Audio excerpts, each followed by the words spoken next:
Muy buen día, hermanos de Centro Familiar Emanuel. En esta hora vamos a iniciar con el culto de la escuela dominical, sabiendo que es Dios quien merece toda gloria, alabanza y adoración, y por lo cual les invito a que antes de comenzar elevemos una oración y que sea su Espíritu el que habite con nosotros y haga de nuestra ofrenda algo grato y puro delante de nuestro Rey. Bendito Padre Celestial, Creador del cielo y de la tierra, Señor Jesús, en esta hora venimos ante tu divina presencia, Señor, sabiendo, Señor Jesucristo, que tú eres un Dios poderoso, un Dios fiel, un Dios verdadero, un Dios que para Él nada es imposible, Padre Celestial. Te damos muchas gracias por permitirnos, Señor, estar aquí viendo tu palabra, Señor, oyendo tus alabanzas, Padre Celestial. Señor Jesús, yo te pido que tú bendigas este culto de escuela dominical, Señor. En tus manos pongo esta alabanza, Señor, que va a ser entregada. Yo te pido que tú bendigas a los músicos que por diversas razones, Señor, no están con sus instrumentos, pero yo te pido que tú les lleves bendición allá donde están, Señor. Yo te pido que tú bendigas a aquel hermano que va a dirigir la alabanza, bendícelo, llénalo de gozo, de paz, Padre Celestial, de alegría, Señor Jesús. Asimismo, yo te pido que tú bendigas a mis hermanos, Señor, danos gozo, danos, Padre Celestial, paz en estos momentos difíciles. Yo te pido que tú nos ayudes, Padre Celestial, y que no nos desviemos de tu camino, que podamos seguir oyendo tu palabra y podamos seguir adorándote, Señor, a distancia, pero es que sigamos, Padre Celestial, siendo esos cristianos, Señor, que te enorgullecen, Padre Celestial. Yo te pido asimismo que tú bendigas a aquel que va a predicar. Llénalo de sabiduría, Señor, y que pueda dar tu palabra de la mejor manera, Señor. Asimismo, yo te pido que tú abras nuestro entendimiento para que podamos comprender tu palabra y guardarla en nuestros corazones y sobre todo ponerla día a día en práctica, Padre Celestial, con nuestras acciones. Asimismo, Señor Jesús, yo te ruego por la vida de cada uno de mis hermanos que van a ver este culto, Dios. Yo te pido que tú les lleves bendición a sus casas, Padre Celestial. Les lleves paz y les lleves tranquilidad, Padre Celestial. Que podamos dar un servicio agradable delante de tus ojos, Señor Jesús. Todo esto te lo pedimos en el dulce nombre de Cristo Jesús. Amén. Hermanos, ahora les invito a que leamos lo que dice la palabra de Dios en Salmos 24:10. ¿Quién es este Rey de gloria? Jehová de los ejércitos, Él es el Rey de gloria. Ahora les invito a que entonemos el coro majestuoso, poderoso.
palabra de Dios nos dice en Primera de Crónicas 16:25, porque grande es Jehová y digno de suprema alabanza, y de ser temido sobre todos los dioses.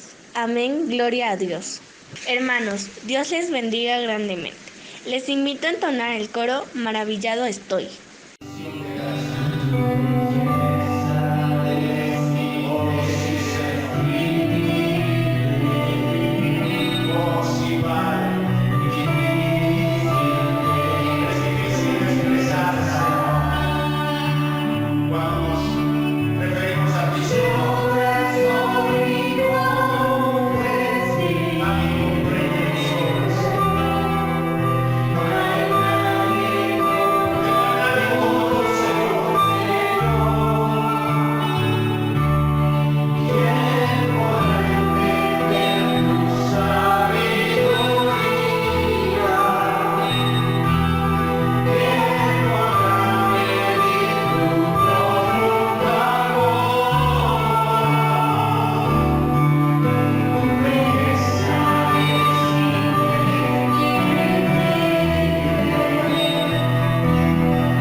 Palabra de Dios nos dice en Salmos 73:25, ¿a quién tengo yo en los cielos, sino a ti? Y fuera de ti, nada deseo en la tierra. Bendito Dios, gracias te damos por tu misericordia y por tu gran amor eterno. Señor Jesucristo, alabado sea tu nombre por toda la eternidad.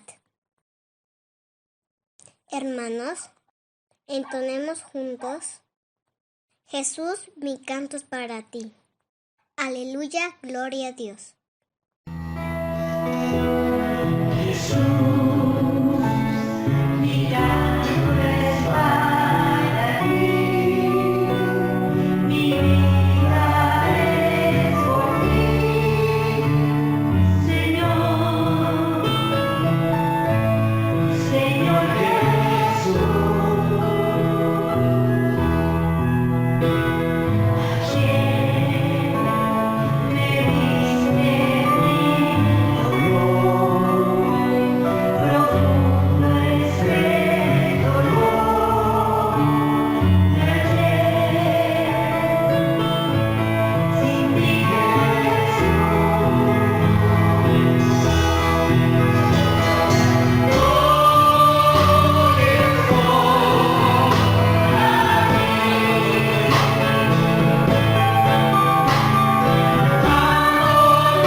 invito a leer Primera de Crónicas 29:11. Tuya es, oh Jehová, la magnificencia y el poder, la gloria, la victoria y el honor. Porque todas las cosas que están en los cielos y en la tierra son tuyas. Tuyo, oh Jehová, es el reino y tú eres excelso sobre todos. Hermanos, les invito a entonar el coro. Tuya es la alabanza.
Buenos días, hermanos, el Señor les bendiga.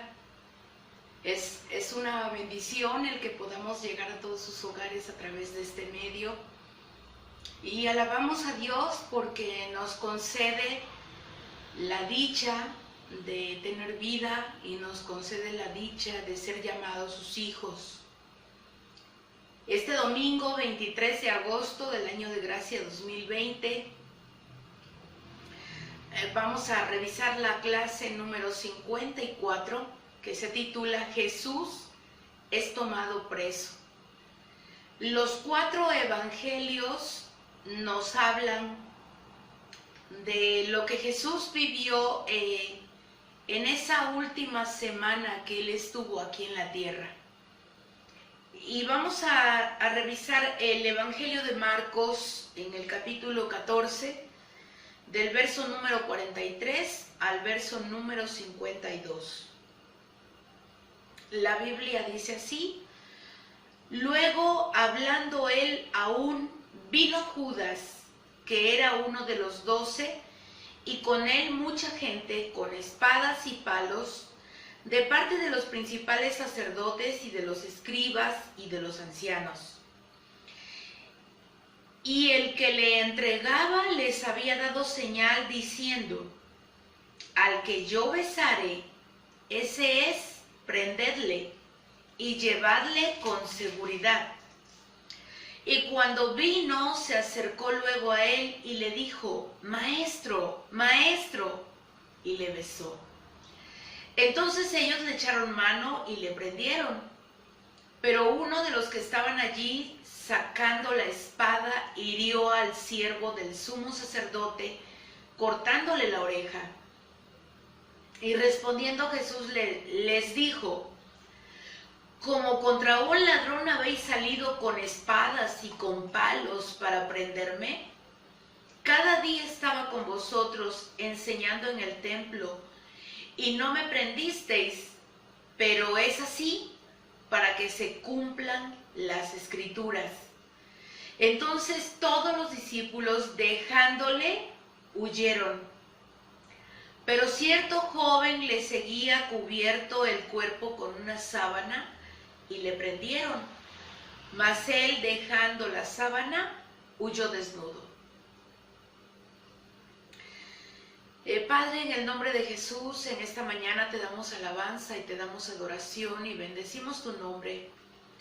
Señor, en esta hora yo te ruego que sea tu Espíritu Santo hablando a nuestra vida, sea tu precioso Espíritu Santo hablándonos a través de la enseñanza, a través de lo que tú quieres que nosotros aprendamos en este día. Que seamos sensibles a tu voz, que seamos receptivos a tu enseñanza. Danos un oído atento, danos un corazón dispuesto y ayúdanos, Señor, a entender lo que significa el sacrificio tuyo y todo lo que tú viviste, Señor, para que nosotros ahora podamos disfrutar de una salvación eterna. Te damos gracias, Señor, porque tú nos has mostrado tu fiel amor, tú nos has mostrado tu infinita gracia, tú nos has mostrado, Señor, tu bondad tan enorme para que pudieras vivir todo lo que tuviste que vivir solamente por amor a nuestra vida. Enséñanos a valorar tu sacrificio, enséñanos a valorar lo que tú hiciste por nosotros. En el nombre de Jesús te lo pedimos. Amén. El versículo para memorizar, hermanos, está en el libro del profeta Isaías, capítulo 53, verso número 6. Todos nosotros nos descarriamos como ovejas, cada cual se apartó por su camino, mas Jehová cargó en él el pecado de todos nosotros. 800 años antes, el profeta Isaías pudo escribir lo que Jesús viviría en esos últimos días, estando aquí en la tierra. todos nosotros nos descarriamos como ovejas, cada cual se apartó por su camino. Mas Jehová cargó en él el pecado de todos nosotros. Y yo creo que no nos hemos llegado a imaginar lo que Jesús realmente vivió, hermanos. Porque podemos ver en la introducción de la clase, Zacarías, 500 o 600 años antes de Cristo, también escribió y también dijo en el capítulo 13, verso número 7, levántate, oh espada, contra el pastor y contra el hombre, compañero mío, dice Jehová de los ejércitos. Hiere al pastor y serán dispersadas las ovejas, y haré volver mi mano contra los pequeñitos. El sufrimiento de Cristo nunca podrá ser considerado como una narración más de la historia mundial. Es la historia del sacrificio del Cordero de Dios y de la expiación del pueblo de Dios. Es el Cordero de Dios que voluntariamente permite que lo aten para ser llevado al matadero. Recordemos que Jesús da su vida por las ovejas, ¿sí? Y también lo narra en uno de los evangelios que Él pone su vida para que la tome y luego la vuelve a tomar. Entonces Él voluntariamente fue al Calvario. Voluntariamente fue y vivió ese sacrificio porque Él es el Cordero que voluntariamente permite que lo aten para ser llevado al matadero. La clase consta de 3 puntos y el primer punto tiene que ver con Jesús y el gentío. Yo creo que todos nos llegamos a imaginar, ¿sí?, lo que Jesús en ese momento estaba viviendo. No lo llegamos a imaginar porque lo hemos visto en infinidad de películas.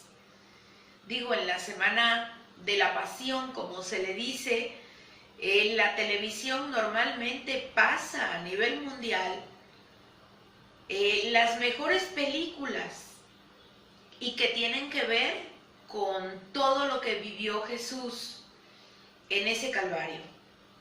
Pero vemos que en medio de toda esa gente, hermanos, en medio de todo ese momento de tanta turbulencia, Jesús desciende del Monte de los Olivos y primero, debemos mencionar la intensa batalla que Jesús había experimentado en Getsemaní. Él había estado enfrentando la batalla tan fuerte que fue la razón por la que él estuvo orando, intercediendo al Padre, pidiéndole al Padre que pudiera pasar esa copa, y no como él quería, sino como su Padre, fuera la voluntad de su Padre la que se cumpliera. Recordamos también que los discípulos estaban cargados de sueño, que los discípulos no habían podido orar con él ni tan siquiera una hora. Y no importando todas esas situaciones, Jesús desciende del Monte de los Olivos y llega a Jerusalén, en donde se va a encontrar con una gran cantidad de gente. Una turba maligna ha venido para llevarlo, para tomarlo preso. Pero vean ustedes la pregunta, ¿quién es el líder? Y el que encabezaba esta turba no era más que nada más y nada menos que Judas.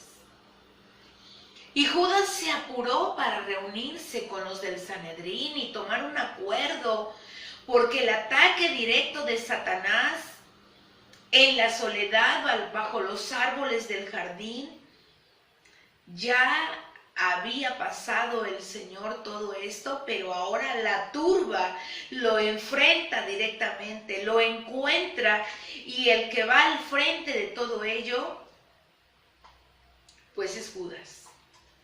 Pedro dormía y Judas planeaba su estrategia. Y esto ocurría cuando Jesús estaba agonizando en la oración. Cuando Jesús estaba sudando, que dice la palabra de Dios, que su sudor eran como gotas de sangre. Entonces quiere decir que él estaba ya físicamente en una condición pues bastante fuerte, podríamos decir, porque yo creo que no era para menos lo que estaba viviendo. Y esto, hermanos, se conoce toda la estrategia que de alguna manera Judas utilizó, y dentro de esa estrategia pues estaba que cuando él se acercara, lo leímos ahí en Marcos capítulo 14, que cuando él se acercara, lo vemos en el verso 45, y cuando vino, se acercó luego a él y le dijo, maestro, maestro, y le besó. Sabemos que esa era la señal para identificar en medio de toda ese gentío. Era la señal para saber quién era Jesús. Y todos yo creo que hemos escuchado acerca de lo que pasó con Judas. Judas es el personaje más criticado, el personaje más vituperado, el personaje más, podríamos ponerle muchos calificativos, pero Judas se le va a conocer en toda la historia de la humanidad como el traidor. ¿Por qué Judas traicionó a Jesús? Es la lámina siguiente. Jesús sabía quién era Judas. Jesús sabía que su enemigo no estaba en los que abiertamente se le oponían, sino que estaba presente entre sus amigos. Y es impresionante, hermanos, el que podamos ver que hasta nuestros días podemos estar viviendo momentos difíciles, pero quienes hemos vivido la traición, quienes hemos vivido esas puñaladas al alma, esas situaciones que nos han hecho llorar, que nos han hecho sentir de una manera tan mal, porque yo creo que todos los seres humanos hemos vivido traiciones, y las traiciones nunca van a venir de los enemigos. De ellos esperamos la traición. Lo más tremendo es que la traición viene siempre de los más cercanos, viene siempre de las personas, pero mucho más cercanas a nosotros. Y hemos podido vivir la traición de muchas maneras. Traiciones en la familia, traiciones con los amigos, traiciones con la pareja, traiciones en el trabajo, con los compañeros de trabajo, que muchas veces hemos podido ver una cara sonriente, muy hermosa, muy bonita, pero detrás de esa sonrisa puede haber mucha falsedad, puede haber muchas situaciones terribles. Y vamos a ver por qué Judas nos va a enseñar. La pregunta es, ¿por qué Judas traicionó a Jesús? ¿Usted cree que él fue diseñado o preparado por Dios para cumplir con esa tarea? Se lo voy a dejar de tarea. Y yo creo que estar en los zapatos de Judas pues no fue nada sencillo. Y vemos entonces que Jesús le dijo, Judas, ¿con un beso entregas al Hijo del Hombre? ¿Podemos pensar en algo más vil y vergonzoso que traicionar a un amigo? Porque yo creo que son de las traiciones más dolorosas. Cuando un amigo le hemos confiado todo, cuando con un amigo o con una amiga le hemos platicado todos los pormenores, todos los detalles, y creyendo con nuestro pecho sano que nos va a guardar el secreto, o que no nos va a criticar, o no va a pues hacernos daño. Y vemos que a Jesús lo traicionaron. Por eso Él le dice, ¿con un beso entregas al Hijo del Hombre? Y el Hijo del Hombre es un título que solo se le da a Jesús. Así es que podemos entonces observar, hermanos, que Jesús gana perdiendo y da la vida muriendo. Y también observamos y podemos pensar que Judas ha podido traicionar al Hijo del Hombre. Jesús no ha venido a destruir a las personas. Jesús no vino a condenar a las personas, no vino a condenar al mundo. Él vino a salvar al mundo. Él vino a salvar al ser humano. Y los seres humanos que tenemos tantas situaciones en nuestro interior, y que es justamente allí donde el Señor quiere trabajar, porque el Señor sabía quién era Judas, el Señor sabía perfectamente de lo que era capaz Judas. Y recordemos que cuando aquella mujer rompe el vaso de alabastro, Judas fue el primero en decir, qué desperdicio de perfume. Ese dinero se hubiera mejor vendido ese perfume y dado a los pobres. Ustedes vean la preocupación de Judas. Y esa preocupación no tenía que ver más que solamente con que él era el tesorero. Él era la persona que manejaba las finanzas de Jesús. Él era la persona de la que no se hubiera esperado que tuviera ambición, de la persona que no se hubiera esperado que fuera capaz de traicionar, pero lo hizo. Y yo quiero decirle que en lugar de ver a Judas, y de todo lo que fue capaz de hacer Judas, hagamos una introspección a nosotros mismos. ¿Cuántas veces hemos traicionado a Jesús? ¿Cuántas veces hemos hecho algo que ha sido una traición para Jesús? ¿Cuántas acciones, cuántas actitudes, cuántas situaciones en donde preferimos quedarnos callados y no decir nada, sabiendo que debíamos de haber hablado, sabiendo que debimos habernos parado en ese momento, y preferimos callar por cobardía, por miedo al que dirán, por el temor a no ser valorados de otra manera? Entonces no hay nada más triste, hermanos, que vivir la traición. Lo más triste de la traición, dice la lámina siguiente, es que nunca proviene de tus enemigos. La deslealtad, la ingratitud y la traición son producto del reino de las tinieblas. No pueden venir de Dios.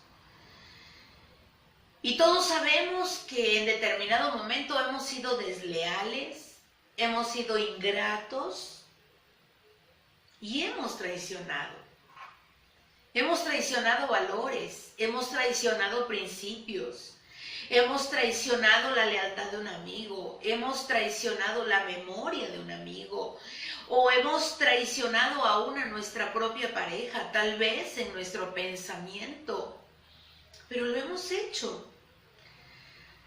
Y ya ni se diga de acción, porque bueno, en el tiempo que nos ha tocado vivir, la infidelidad es algo tan cotidiano, es algo tan común, pero lo más tremendo es que para los hijos de Dios también se esté volviendo algo común.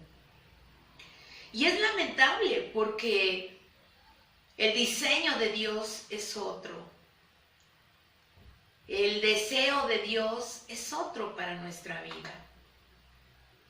La lámina que sigue. La grandeza de las personas no se mide ni por el dinero, ni por el grado académico o grado de estudios, ni por la belleza exterior, sino por la lealtad de su corazón y la humildad de su alma. Creo yo que no hay cosas más valorables en una persona que sea leal en su corazón y sea humilde. Humilde en su trato, humilde en su forma de ser, humilde en su interior. Porque a veces confundimos la humildad con la pobreza y nada tienen que ver. Nada tienen que ver. La humildad es algo interior. Eso no está por fuera. Entonces no la confundan. Y dice esta lámina, no te puede traicionar la persona de la que no esperas nada. Y efectivamente, de quien usted no puede esperar nada, pues tampoco espera que lo traicione. Pero ¿qué esperaría el Señor de Judas? Esa sería la pregunta. ¿O qué espera el Señor de nosotros? El Señor espera de nosotros, hermanos, y aquí en la siguiente lámina vemos cuál es el final de Judas. Número 1 nos da la lección. Judas demostró que no todo el que besa realmente ama. Y yo por experiencia les puedo decir brevemente, las personas que en la vida más me han dicho, ¿cómo te quiero, hermana?, en determinado momento, han sido las personas que más me han lastimado. Y vemos que Hechos 1:18, dice la Biblia, con lo que le pagaron por su iniquidad, que todos sabemos que fueron solamente 30 monedas de plata, Judas compró un campo y estaba tan mal emocionalmente Judas que se cayó de cabeza y su cuerpo se reventó por la mitad y todas sus entrañas se derramaron. Y es muy triste que alguien que estuvo tan cerca del Señor, alguien que estuvo 3 años conviviendo con el Señor Jesucristo, pues no haya podido realmente aprender nada. Pero a mí Judas me enseña. Y yo espero que tú y yo en esta tarde aprendamos realmente lo que el Señor quiere enseñarnos a través de la clase. Judas, su final fue muy tétrico. Pero no pensemos más en Judas, pensemos en nosotros. Pensemos en nosotros que realmente no es nada agradable vivir de apariencia. No es nada agradable utilizar una máscara y aparentar ser un verdadero cristiano cuando la realidad está lejos de ser. Porque al final del camino, las cuentas son personales y cada uno de nosotros pues entregará cuentas al Señor. Mucha gente fue testigo de la traición de Judas en aquel momento. Los soldados venían armados con espadas y otros venían con palos, y ellos habían traído linternas, antorchas, porque ya caía la noche, pero estaban preparados para enfrentar al Señor. Y el Señor los encuentra. Y allá encontramos en Juan capítulo 18, del verso 4 al 9. Pero Jesús, sabiendo todas las cosas que le habían de sobrevenir, se adelantó y les dijo: ¿a quién buscáis? Le respondieron: a Jesús Nazareno. Jesús les dijo: yo soy. Y estaba también con ellos Judas, el que le entregaba. Cuando les dijo: yo soy, retrocedieron y cayeron a tierra. Volvió pues a preguntarles: ¿a quién buscáis? Usted ha escuchado mucho cuando los movimientos modernos de ahora nos hablan tanto de que la gente se cae. Pero vea lo que dice la Biblia. ¿Quiénes son los que verdaderamente se cayeron? Y los que se cayeron no son más que solamente los que no soportaron la presencia de Jesús en ese momento. Porque cuando Jesús dijo: yo soy, se está refiriendo a la potestad y a la autoridad que tiene el gran yo soy. Usted recuerde que cuando Moisés tenía que enfrentarse al faraón, Dios le dijo de qué manera lo tenía que hacer. Y Moisés le decía: bueno, Señor, ¿y cómo le voy a decir cuando él me pregunte? Y Dios le dijo: solamente le vas a decir: yo soy. Así es que cuando Jesús contesta y dice: yo soy, se está refiriendo a la autoridad que solamente le compete a Dios. Él es el gran yo soy. Y hoy alabamos y bendecimos su hermoso nombre. Así es que en ese momento lo tomaron. En ese momento, bueno, yo me imagino se tuvieron que levantar después de esa caída. Y ante la palabra de poder del Señor Jesucristo, pues las rodillas temblaron, las piernas les temblaron. Y fue necesario reconocer quién era Jesús. Reconocer que Él es el Mesías, reconocer que Él es el Hijo de Dios, reconocer que Él es Dios.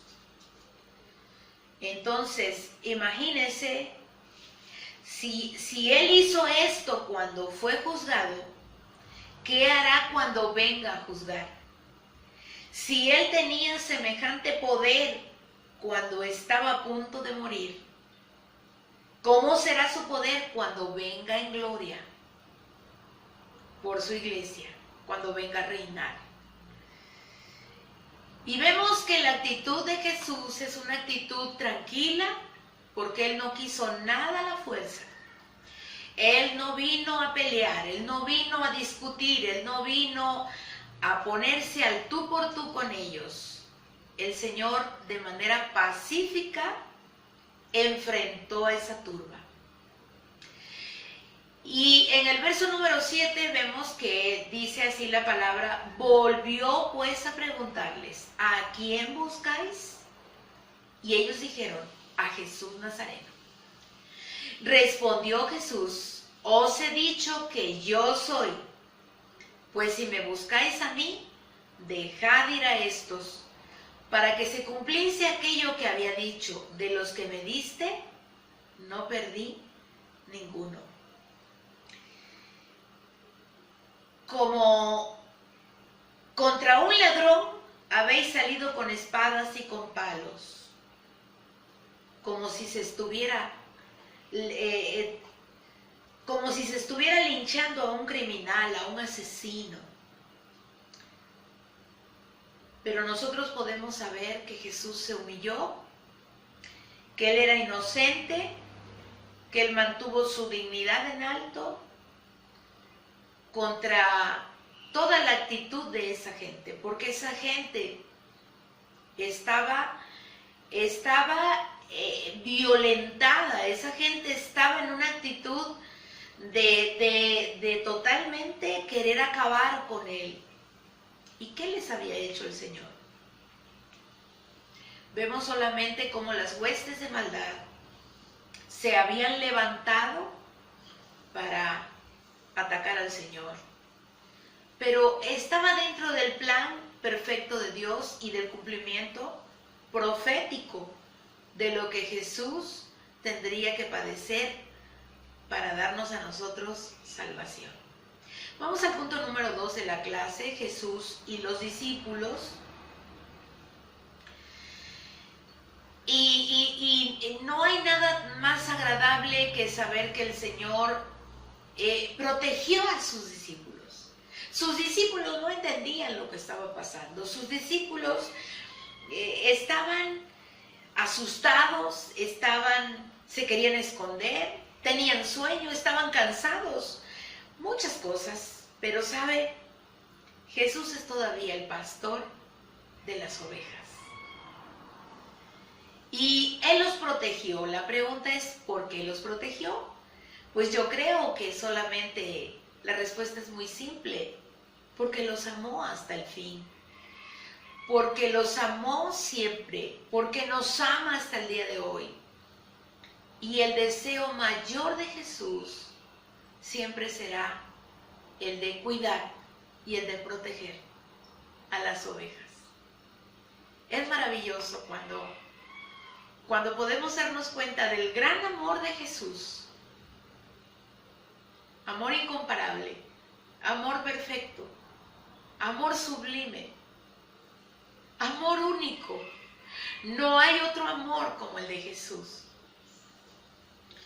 Y allí en Juan, en el capítulo 17, en el verso 11 al 14, encontramos que está el corazón de Jesús en ese capítulo 17 de Juan.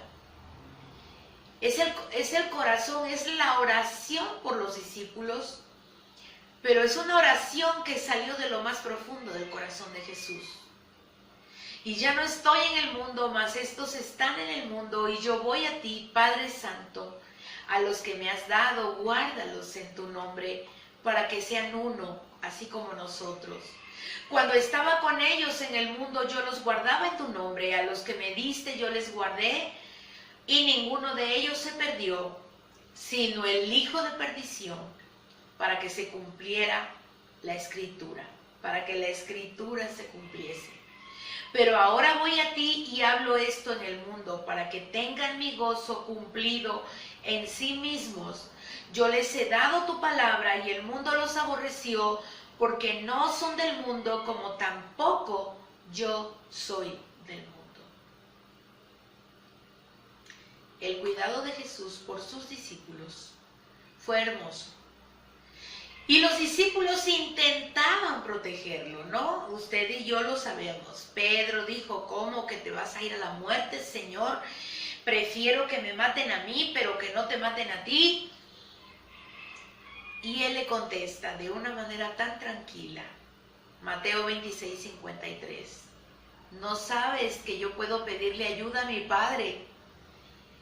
Y que de inmediato me enviaría todo un ejército de ángeles para defenderme.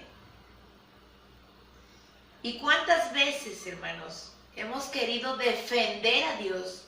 Pero Dios es indefendible. Dios no necesita que tú y yo lo defendamos. ¿Sí? Él lo tiene todo para defenderse. Por eso es que nosotros no tenemos que contradecir a alguien que está atacándonos muchas veces por ser cristianos, sino nuestra respuesta tiene que ser suave, nuestra respuesta tiene que ser pacífica, no entrar en acaloramiento, no entrar en discusión, porque no es para eso la palabra.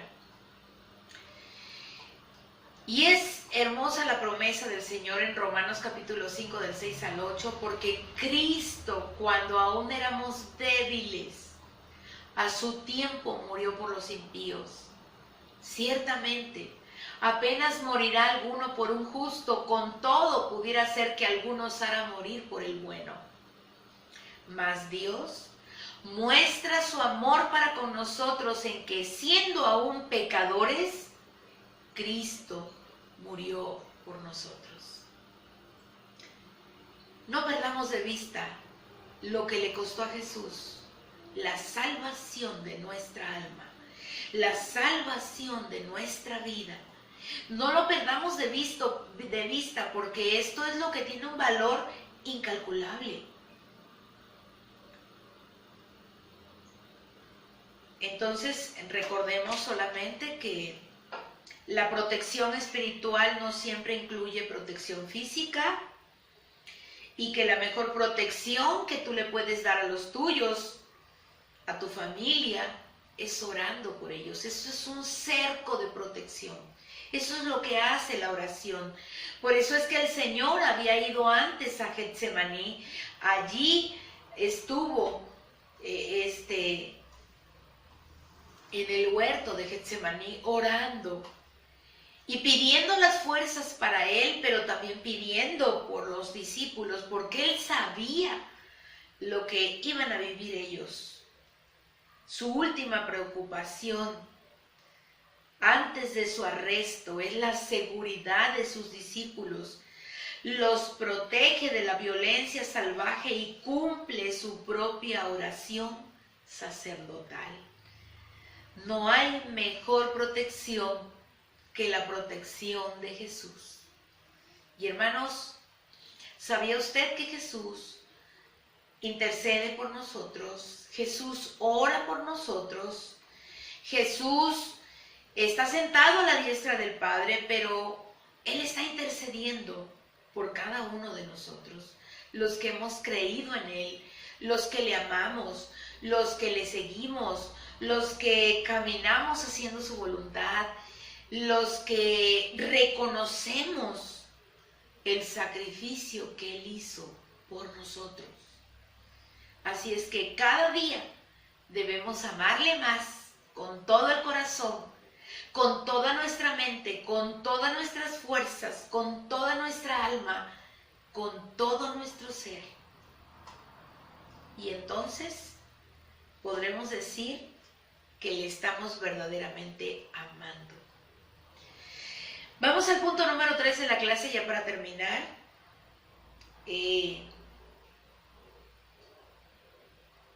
No sin antes decirles que nadie nos conoce como nos conoce Jesús y nadie nos ama como nos ama Él.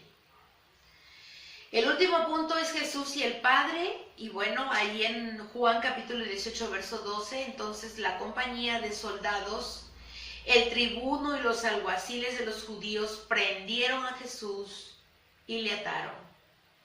En el arresto manifiesta Jesús su amor por el perdón y la no violencia.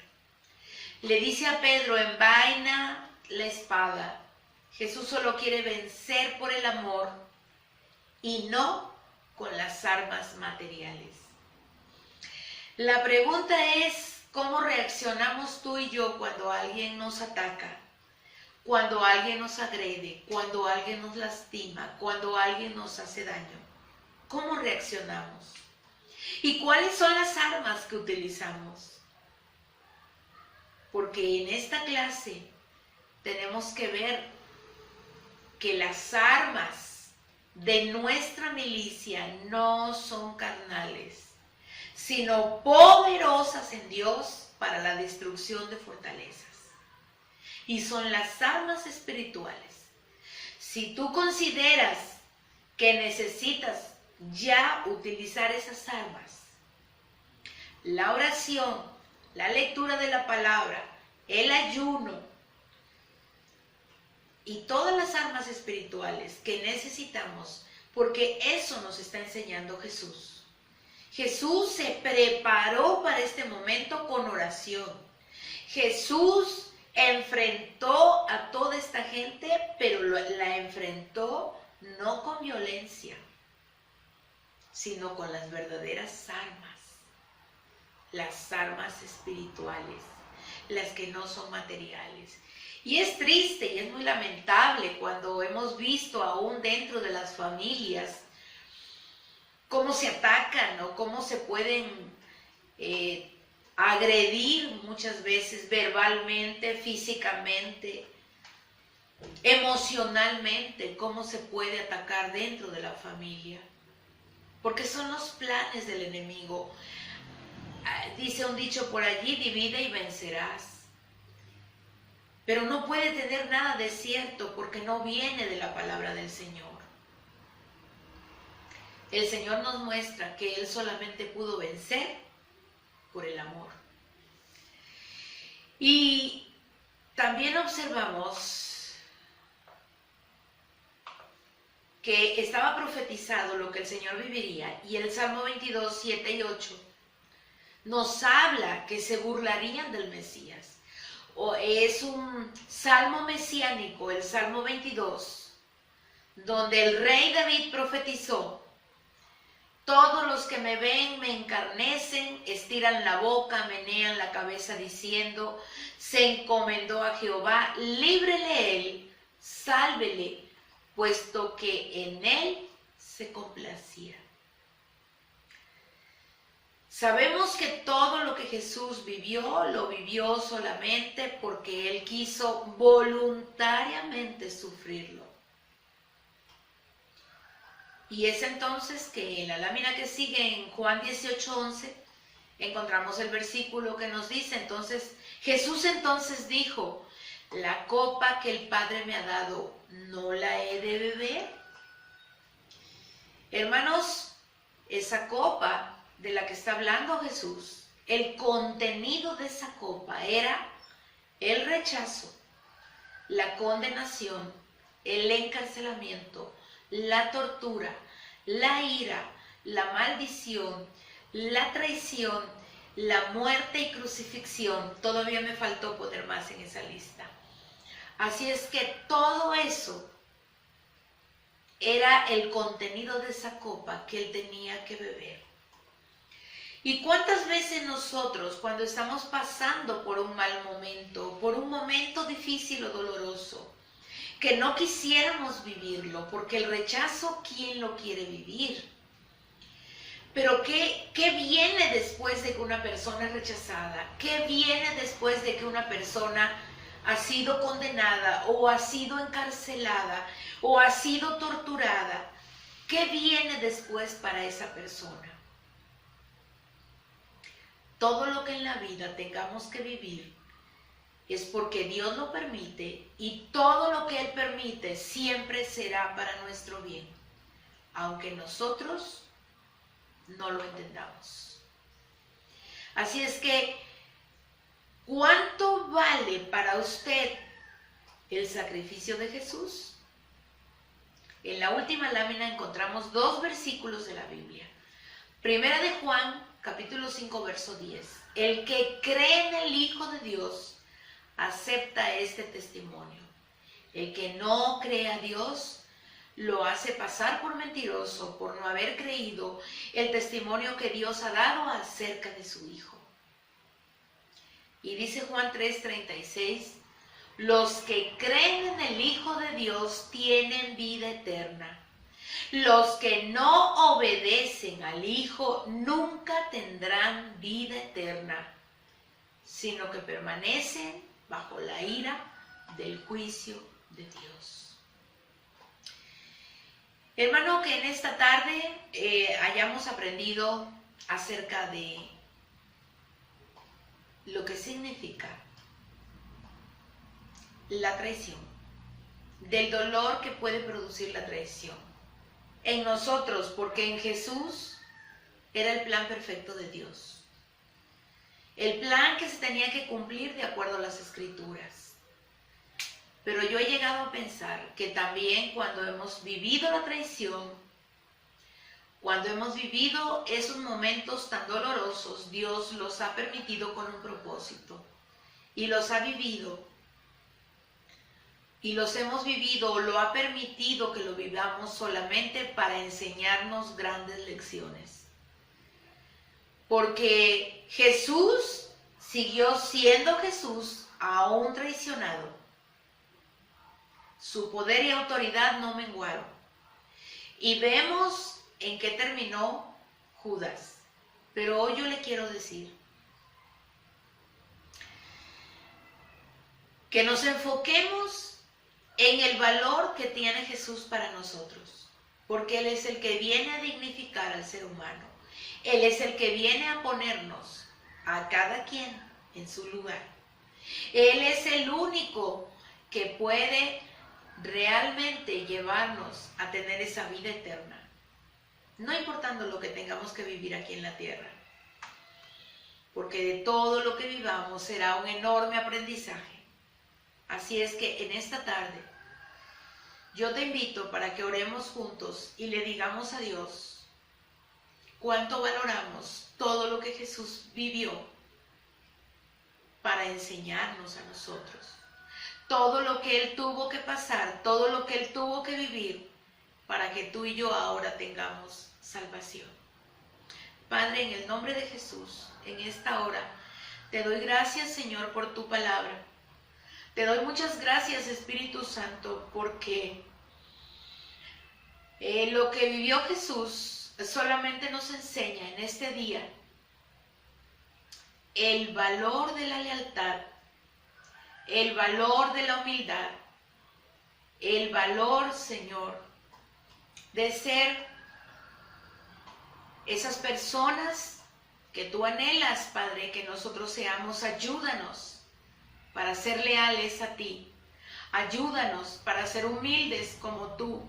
Ayúdanos, Señor, para poder responder con amor, aún en medio de las agresiones o aún en medio de los rechazos o aún en medio de aquellas situaciones que humanamente puedan ser tan difíciles y tan dolorosas para nosotros. Pero, Señor, tú eres el único, el verdadero, el único que puede restaurar y levantar la vida, Señor, de aquel que ha vivido la traición, de aquel que ha sido vituperado, de aquel que ha sido encarcelado, de aquel que ha vivido tal vez en una condición muy difícil o muy dolorosa. Gracias porque tú restauras, tú liberas, tú sanas las heridas del alma, Señor. Y a través de esta clase podamos nosotros solamente reconocer que lo que tú has hecho por nosotros tiene un valor incalculable, Señor. Gracias porque los que hemos creído en el Hijo de Dios tenemos vida eterna. Y los que no obedecen al Hijo nunca tendrán vida eterna, sino que permanecen bajo la ira del juicio de Dios. Señor, es tu palabra, y en esa palabra, hoy, Señor, podemos solamente decirte muchas gracias. Gracias por tu palabra y por tu enseñanza. En el nombre de Jesús. Amén y amén. Que el Señor le bendiga, hermano, un abrazo. Y Dios siga fortaleciendo su vida espiritual. Siga adelante, persevere en el camino hasta que Cristo venga por nosotros. Aleluya.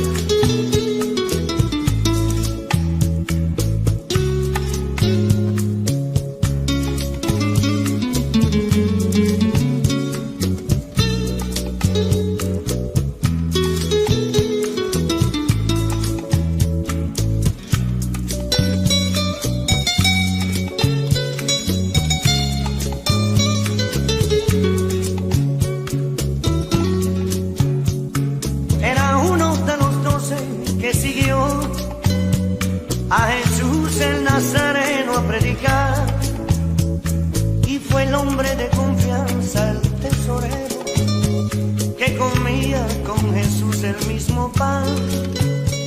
Pero un día la traición entró a su alma, el amor al dinero lo cegó, y por unas monedas miserables al maestro con un beso te entregó. Judas, no tiene precio tu traición, ciego, que no conoces el amor y la verdad. Y entonces proceder. Por esa ingratitud, por no haber sido fiel a quien tanto te amó. Es la imagen de Jesús que está en mi hermano, el amor y la confianza del Señor. Cuidaré de no venderlo y traicionarlo. Él es templo del Espíritu de Dios.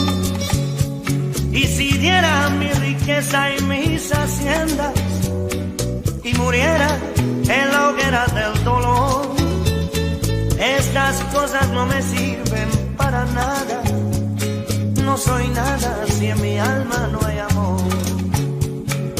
Juras, no tiene precio tu traición. Ciego, que no conoces el amor y la verdad. Llanto, te costará tu proceder. Por esa ingratitud, por no haber sido fiel a quien tanto te amó. ¡Santo!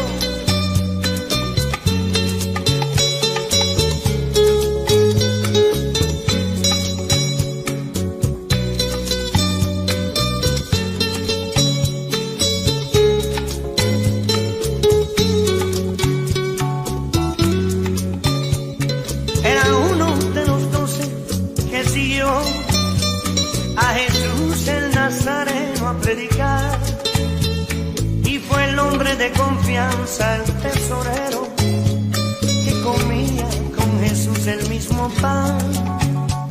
Pero un día la traición entró a su alma, el amor al dinero lo cegó, y por unas monedas miserables al maestro con un beso entregó. Judas, no tiene precio tu traición. Ciego, que no conoces el amor y la verdad.